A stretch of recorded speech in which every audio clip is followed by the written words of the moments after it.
Thank you, folks. It's a real pleasure to be here at RIF again this year, especially a full audience. You do the conference circuit right now in the resources space, and I can tell you a lot of the rooms are empty. So it's a real pleasure to be here today. What I want to do here today, I got 20 slides to go through in 20 minutes. I'm long-winded, so I'm probably going to go over it. They're going to kick me off. I'll do my best to get through this. But one point I will make is Altius has its annual general meeting this Wednesday morning at 11 a.m. at the Johnson Geo Center. So if you don't hear it here and you don't catch me in the aisle, certainly feel free to visit the AGM, and Brian will be there to give a similar presentation. Well, to jump right into it, Altius today is a diversified minerals royalty company. Last year, this time, it's what we wanted to be, but we weren't. And we did the deal of our lives on Christmas Eve, and I'm trying to give you a snapshot of exactly what we acquired. 11 producing mineral royalties in Western Canada. Again, on December 24th, we closed at the end of April. But I'm going to walk you through this here, give you a snapshot, a bit of that, and give you some context of exactly where it is Altius came from. This is, I might say, some stuff that are promotionary, and there won't be lies, but they might anyway. So yeah, our work, a unique cycle of royalty growth. Altius has always been a royalty business since its inception 18 years ago, but we never really got that recognition from the marketplace. We were considered a prospect generator, an exploration business, a uranium company, an iron ore company, you name it. But what we've always been doing as a core part of our business is creating royalties. As we do these partnerships and deals through the exploration business, we always carve off a royalty on the projects that we generate.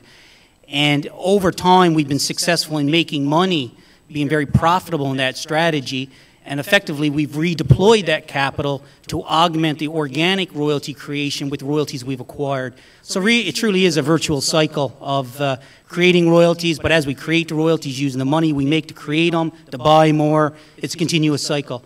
And really that is what distinguishes Altius from all the other minerals royalties companies out there. Most of the other guys, they have to buy to grow. We don't.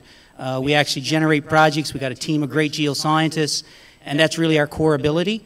No doubt with our acquisition this past Christmas, you know, we have a platform now to obviously augment that organic royalty strategy, but really at heart, again, we're a bunch of geologists creating good projects and generating royalties and using the proceeds to get more royalties. So 17 years, I won't go on every point here. Founded in 97. 2003 was arguably our first big deal. We bought a piece of Voisey's Bay. It generated for us by 2005, 2006 a few $million a year to generate our exploration business. We use that confidence, that financeability internally, obviously not hurting our capital structure, having to issue stock in the market and whatnot. So give us the ability to go into Labrador, do some more meaningful exploration. We timed it right on the uranium boom. We created the thing Aurora. We ended up making a couple $100 million on Aurora. We also at the same time created Rambler. We made $6 million on Rambler. Rambler's a production story now, ran by some of the best copper miners in the business today. And so again, that's where kind of our money came from. Another big milestone later in about 2009, we were a large shareholder in a royalty business called International Royalty Corp. Deployment of an investment there over a 5-month period. We made about $30 million there as well. Moving on forward through this time, continually doing deals, partnerships across the commodity spectrum, but certainly with a bit of an emphasis on iron ore from 2003 to current. Walked into the Labrador Trough, got some meaningful ground. Became a co-founder of Alderon Iron Ore. Tafin will be up here speaking in a bit. The best iron ore development story in the marketplace today, ran by the smartest group of guys in the market today. And so, Alderon being our third spin-out beyond the Aurora and the Rambler, and, a big fat royalty on that project as well. But all these things culminated in Christmas of last year. We were sitting on the proceeds of, again, creating these royalties and these spin-outs and these companies. And we spent our money. We finally went out and bought something. And, the best, I guess, metaphor or analog I tell people is that we're very much contrarians at heart. So in 2008, we had all this money.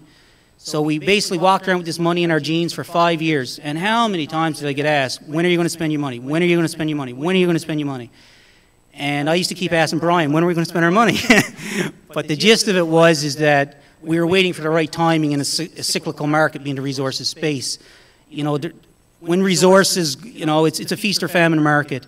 And we're of the opinion, you know, buying low and selling high is a better strategy. So having that conviction of holding that money for the 5 years and waiting for the right time, timing being everything, I think that's what we've done when we deployed last year and acquired the shared portfolio of 11 producing royalties in Western Canada. In 2008, we identified that portfolio, and it's the one we wanted, and we literally waited 5 years for it to come into play. And I think we got it at the right price, at the right time, and you know, it's a great platform to grow our business from going forward. So what I'm going to try to do now is tell you a little bit about what we bought and what I think it means for the company going forward. First off, you know, here's where we're to. We've always kept a very tight capital structure. We had 32 million shares out. Pre-acquisition, we were at about 28, but we had to raise 65 million in equity to pull off this acquisition. Market cap today, well, here it says 420. It's actually lower than that. Now it's about 350, 360. We're off a bit today. We have a bit of debt, which we've never had before. We don't like the word debt, but you'll notice we have some public investments here totaling about 80 million. You know, it's really our strategy to monetize on some of our investments in the next year, get that debt level down below the 80 million mark where it's very comfortable, like a mortgage on your house, a sensible mortgage, and to continue to grow the business from there. So the mandate in the near term is to monetize some investments that I'll talk about in just a bit. So our production royalties. When we identified Sherritt, the royalty package within Sherritt back in 2008, what we were first attracted to was the potash, which I'll talk to in a second. But really what we seen here was a ready-made portfolio of 11 producing royalties on arguably what are world-class assets with world-class counterparties. The diversity, the longevity, the quality, the stability, it stunk of it all. And that is really what, when this one came into play again last year, you know, it was not a question of, is this the one? It was the one. And we were very, you know, we wanted it. And I think we played our cards right. It was a competitive process, but we came out on top. So again, what we've acquired effectively is 11 producing royalties in Western Canada, covering potash and coal deposits in Alberta and Saskatchewan. We do have some claims in BC as well. And of course, when we say 12 producing mines, of course, we're talking about Voisey's Bay. Voisey's Bay is still kicking us $2 to $3 million a year. So these new royalties paired with Voisey's Bay, basically we've taken our royalty cash flow parameter, our EBITDA, tenfold. So from doing $2 to $3 million a year, now we're going to be doing about $30 million a year going forward. So a big jump in you know, cash flow, EBITDA per share for the business as we grow. Again, to put it in perspective, 32 million shares out, you know, 32 coming in the door. That's $1 a share. Once we get rid of this debt, we're going to be in a really good position to consider returning some capital to shareholders. So the whole point here is, again, is just to show the diversity. We've got a whole bunch of royalties.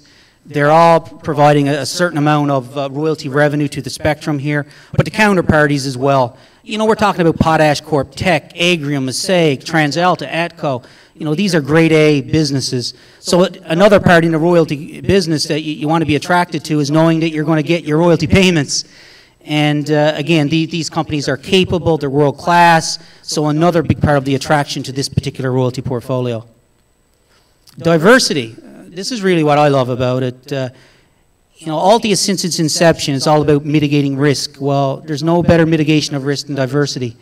So being able to go out and acquire these royalties, marry it with our current nickel spread, you know, on the Voisey's Bay.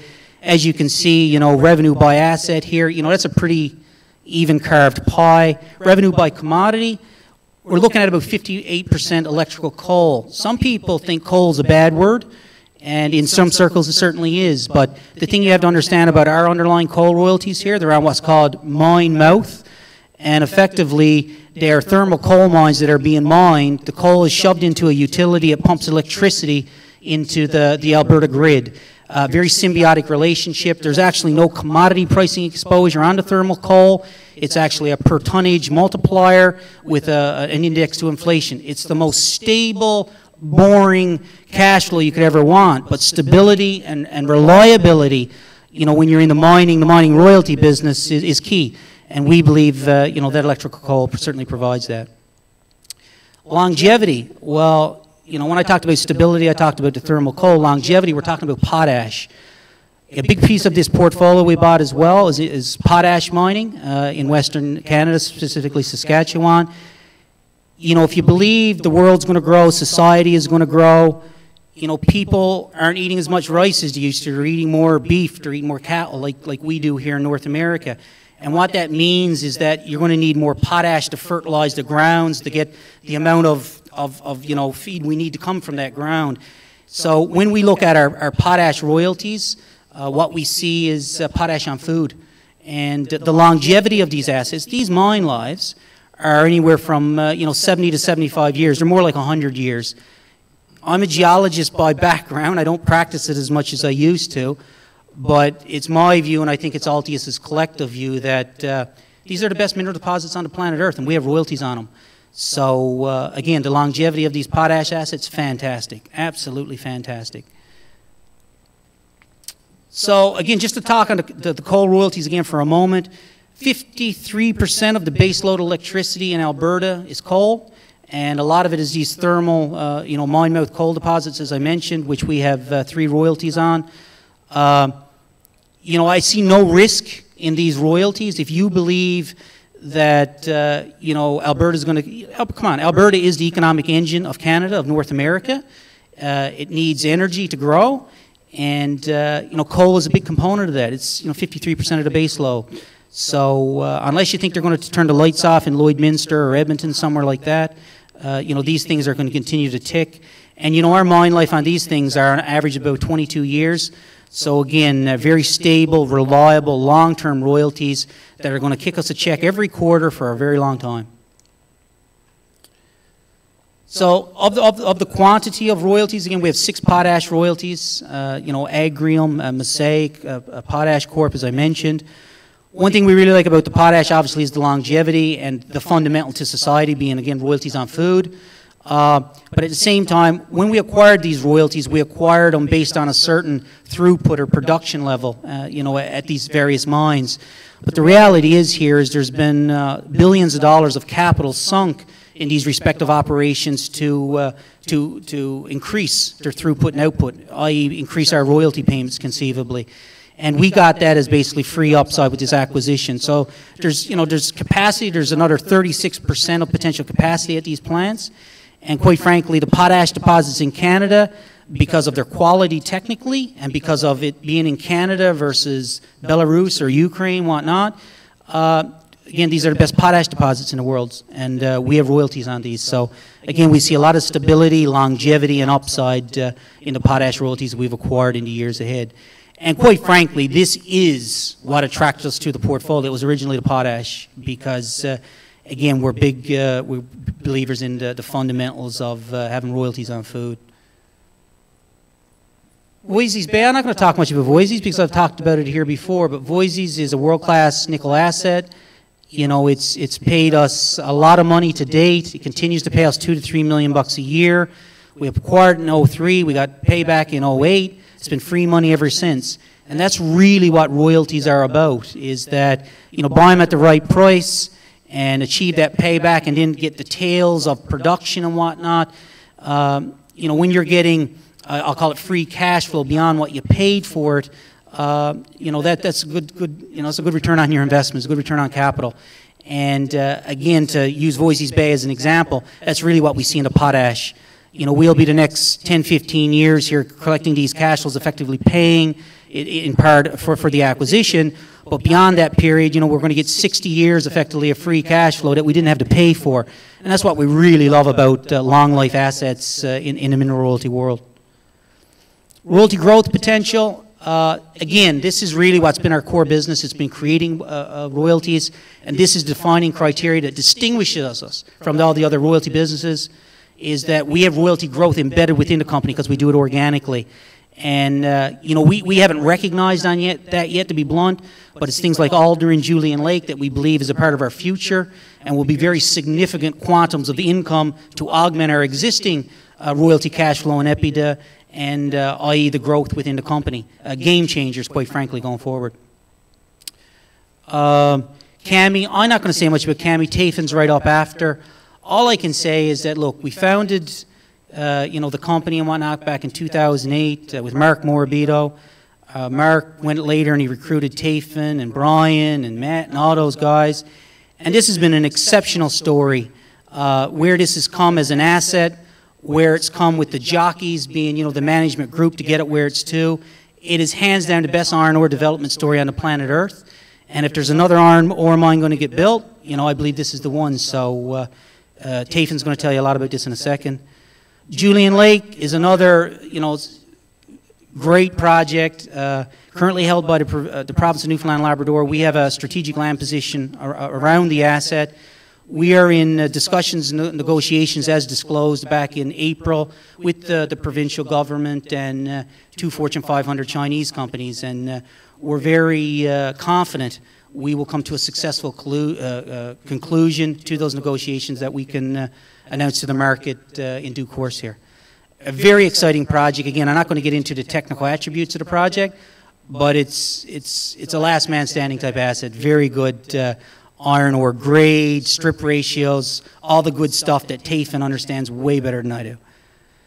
CDP, this was an opportunity fund that we acquired as a part of the royalty package when we bought the Prairies royalties I alluded to earlier from Sherritt. I paid $40 million. 30 million of it was cash flow net asset value, so we bought 10 million in optionality. Very pleased to say that I announced a deal this morning with an Australian group that we did a $10 million deal and created a royalty. So effectively, we've got all our money back on CDP already. We got 6 other, I'll call it special purpose ideas companies within that portfolio. Be watching this thing for the next 2 to 3 years because there's a lot of deal flow going to come from this. Put it in perspective for you. When we bought this for $40 million, we bought the Prairies, the producing royalties for $250 million. And Brian sat us down. He looked at me, Ben, and Lawrence, and he said, "Okay, we got to take enough milk out of this one to pay for what we just bought." So that's what we're trying to do. So my point is, we see a lot of opportunity in CDP. I'm out of time, so. It's a great royalty portfolio, diversity, quality, longevity. It's got all the earmarks you need. We're going to use it to grow the business and ultimately give us 2 to 3 years to clean up that debt. And for Tim Froud in the back, we'll be doing a dividend, Tim. It's just a matter of time. Current equity holdings. Here's some of the things we got to monetize. Virginia's a really hot topic right now. It's got a great gold royalty in Quebec. Arguably in the royalty space, it's a hot story, and we're 9% shareholder of the company. So I think we're going to see some excitement for Altius on that particular entity in the months ahead. Thank you very much. AGM tomorrow, Wednesday, 11 a.m. Geo Center. Anybody wants to come and learn some more, come see us. Thank you.